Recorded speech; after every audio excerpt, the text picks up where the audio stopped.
డబ్బు, అనారోగ్యం, ఉద్యోగం, వ్యాపారం అప్పులతో బాధపడుతున్నారా? వెంటనే జేకేఆర్ గురువు గారికి కాల్ చేసి అపాయింట్మెంట్ తీసుకోండి.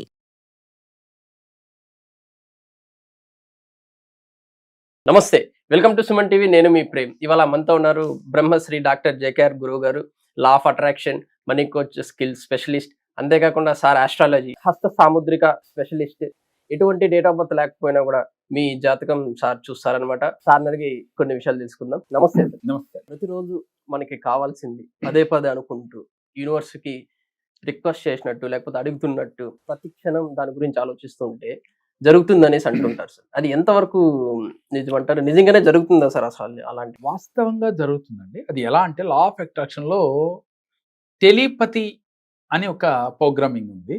దాని ద్వారా యూనివర్స్ తో మనం కనెక్ట్ అవ్వచ్చు. ఎలాగూ టెలిఫోన్ లో మనం అమెరికాలో ఉన్న వాళ్ళతో కూడా ఎలా మాట్లాడుతున్నామో ఈ టెలిపతి అనే ప్రోగ్రామ్ ద్వారా ప్రతిరోజు విశ్వంతో మనం కనెక్ట్ అవ్వచ్చు. ఎలా అవ్వాలి? ఫస్ట్ మనం ఉన్న స్థితిని గుర్తించాలి. ఎలా అంటే ఫస్ట్ మీరు ఉదయం లేవగానే విశ్వాన్ని చూస్తూ, యూనివర్స్ని చూస్తూ, ప్రకృతిని చూస్తూ, ఓ అనంత విశ్వమా, నేను ఈ స్థితిలో ఉన్నాను, అందువల్లే నేను జీవితంలో ఇలా ఉండిపోయాను, ఇలా ఉండటానికి కారణం నేను చేసుకున్న తప్పులే, ఏ జన్మలోనో చేసిన యొక్క పాపకర్మల యొక్క ఫలితంగా ఈ జన్మలో నా స్థితి ఇలా ఉంది, నేను గుర్తించాను, పశ్చాత్తాపడుతున్నాను. ఇది హార్ట్ఫుల్ గా రావాలండి. మాటలు లోపల నుంచి రావాలి. మాట నోట్లోంచి రాకూడదు, హృదయంలోంచి రావాలి. ఓ అనంత విశ్వమా అనే మాట మాట్లాడేటప్పుడు మీ హృదయం కదిలిపోవాలి. ఎవరైతే న్యాచురాలిటీగా అనంత విశ్వంతో మాట్లాడతారో ఈ టెలిపతి ద్వారా ఈజీగా మీకు అమెరికాలో ఉన్నాడు ఫోన్ చేస్తే ఎలా కనెక్ట్ అయ్యాడో యూనివర్స్ మీతో కనెక్ట్ అవుతుంది. ఈ విధంగా నన్ను క్షమించు, ఐఎమ్ సారీ, నన్ను క్షమించు, ఈ స్థితికి కారణం నేను చేసుకున్న యొక్క పాప కర్మల యొక్క ఫలితమే నేను ఇలాంటి స్థితిలో ఉన్నాను, నన్ను క్షమించు.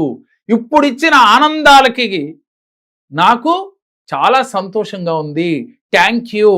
ఇప్పుడు పొందుతున్న ఆనందాలకి నేను చాలా సంతోషపడుతున్నాను, థ్యాంక్ యూ.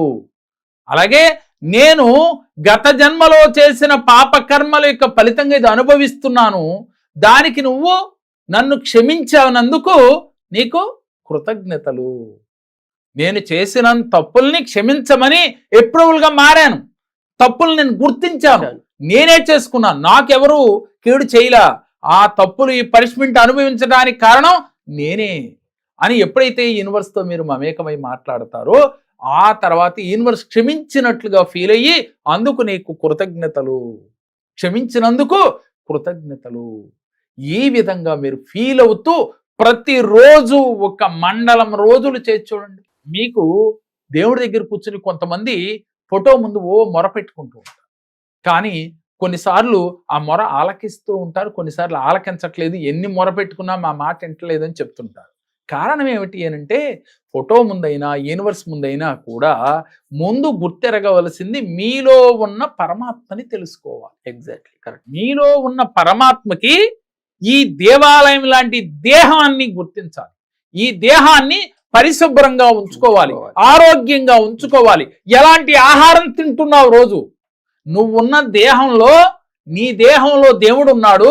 ఆ దేవుడు ఉన్నప్పుడు నువ్వు ఎలాంటి ఆహారాన్ని ఈ గుడిలోకి పంపిస్తూ ఉన్నావు అనేది గుర్తెరిగి నువ్వు సాత్విక ఆహారాన్ని తీసుకుంటే నీ ఆలోచనలు సాత్వికంగా ఉంటాయి.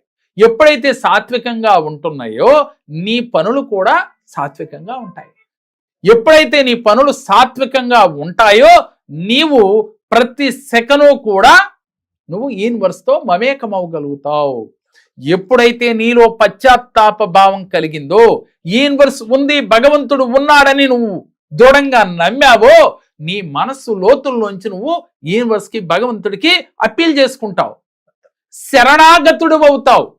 ఎప్పుడైతే భక్త కన్నప్ప ఎలా చేశాడో తెలిసిందే కదా. అంటే పరమేశ్వరుడికి కంఠంపడగ రక్తం కారుతుందని తెలుసుకుంటే ఈయన కన్ను తోడిగి ఆయనకి కన్నిచ్చాడే. అంటే అక్కడ ఏమిటి ఆయన భక్తి ఏమిటి అని అంటే, నేను నమ్మిన భగవంతుడికి కన్ను ఇబ్బంది పెడుతుంది, అందుకని నా కన్ను ఇవ్వాలి అని చెప్పి కన్ను తీసి కన్నిచ్చాడు. అంతటి మూఢభక్తి మీలో ఉండాలి. అలా అని మీ కన్ను తీసి కన్ను ఇవ్వక్కర్లేదు, కేవలం మీ మనస్సుని విప్పి ఆర్తితో చెప్పాలి. నీకు కోట్లు కావాలని అడుగుతున్నావు, కానీ ఆరోగ్యం కావాలని అడుగుతున్నావు, కానీ నువ్వు ఆర్తితో చెప్తూ ఉన్నావా? నువ్వు మనసా వాచా కర్మణ విశ్వసిస్తున్నావా?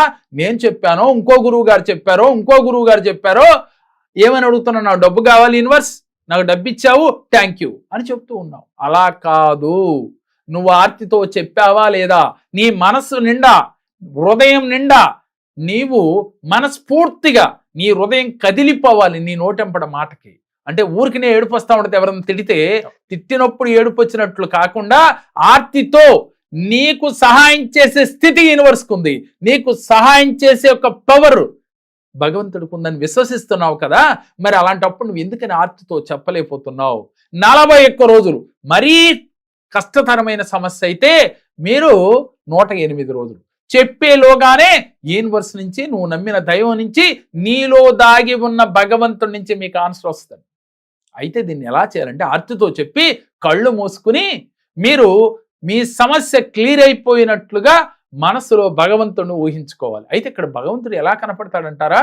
మీకు రాముడు అంటే ఇష్టం, కృష్ణుడు అంటే ఇష్టం, అల్లా అంటే ఇష్టం, లేకపోతే శివలింగం అంటే ఇష్టం అనుకుందాం.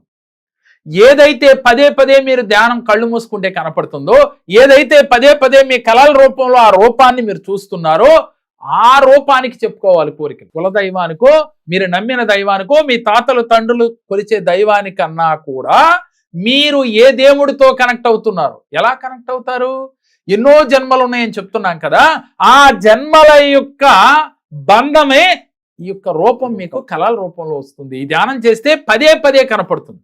ఏదో ఈ రోజు నాకు శివలింగం కనపడింది అలా కాదు, 10 సార్లు 11 సార్లు మీరు ఎప్పుడు చూసినా అదే రూపం మీకు పదే పదే వస్తుంటే, అమ్మవారి రూపం కావచ్చు, విష్ణువు కావచ్చు, రాముడు కావచ్చు, కృష్ణుడు కావచ్చు, ఆ రూపం పదే పదే వస్తుంటే ఆ రూపానికి మీరు సంకల్పాలు చెప్పుకోవాలి, యూనివర్స్కి చెప్పుకోవాలి. ఆర్తితో నన్ను నువ్వే ఈ కష్టం నుంచి బయటపడేశావు, థ్యాంక్ యూ, కృతజ్ఞతలు అని చెప్పాలి. I love you, I love you, నువ్వంటే నాకు ఇష్టం, నువ్వంటే నాకు ప్రాణం, నువ్వంటే నాకు పిచ్చి, ఇలా చెప్పాలి. అంటే ఒక గర్ల్ ఫ్రెండ్కి ఒక బాయ్ ఫ్రెండ్ ఎలా అయితే పిచ్చిగా వెనకాల పడి ప్రేమిస్తున్నానని చెప్తాడో, అది నిజమో అబద్ధమో చెప్పేటప్పుడు అంత హార్ట్ఫుల్గా చెప్తాడు కదా, అదే విధంగా మీరు అంత హార్ట్ఫుల్గా చెప్పాలి. ఇలా చెప్పినట్లయితే యూనివర్స్ ఈజీగా కనెక్ట్ అయిపోతుంది, యూనివర్స్ ఈజీగా మీ కోరికలు తీర్చేస్తుంది. అంటే భక్తి ఎంత ఉన్నదో అని భగవంతుడు కూడా పరీక్షిస్తాడు వాస్తవంగా. అంటే ఆ భక్తి ఎలాగూ? ముందు నిన్ను నువ్వు తెలుసుకుని భక్తితో నువ్వు నడుచుకోవాలి. నువ్వు చేసిన తప్పు నువ్వు ఎరగాలి. నే వల్లే ఈ కష్టం వచ్చింది, కానీ మనం ఏం చేస్తామండి? ఏమండి నాకు ప్రేమ్ గారు అలా చేయకపోతే నాకు 20 వీడియోలు అయిపోయేవాళ్ళ అని చెప్తాను. వాస్తవం అదే అంటే అయితే అయి ఉండొచ్చు, దానికి కారణం నువ్వు కూడా ఉన్నావు కదా, నీ తప్పు కూడా ఉంది కదా, అది నువ్వు ఎందుకు గుర్తెరగవు? ఎదుటోడి తప్పుని ఏలెత్తి ఎందుకు చూపిస్తావు?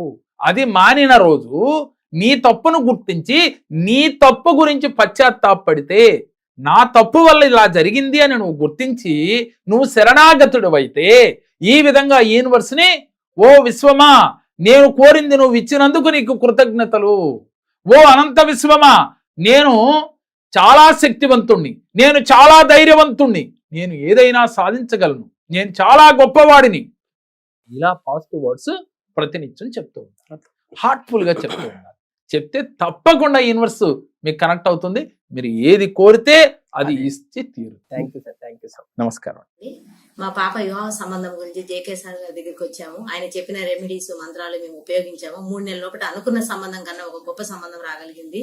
3 నెలల లోపల మా సమస్యలన్నీ పరిష్కారం అయ్యి ఒక మంచి సంబంధం వచ్చి నేను అనుకున్న స్థాయి కన్నా మంచిగా చేయగలిగాను.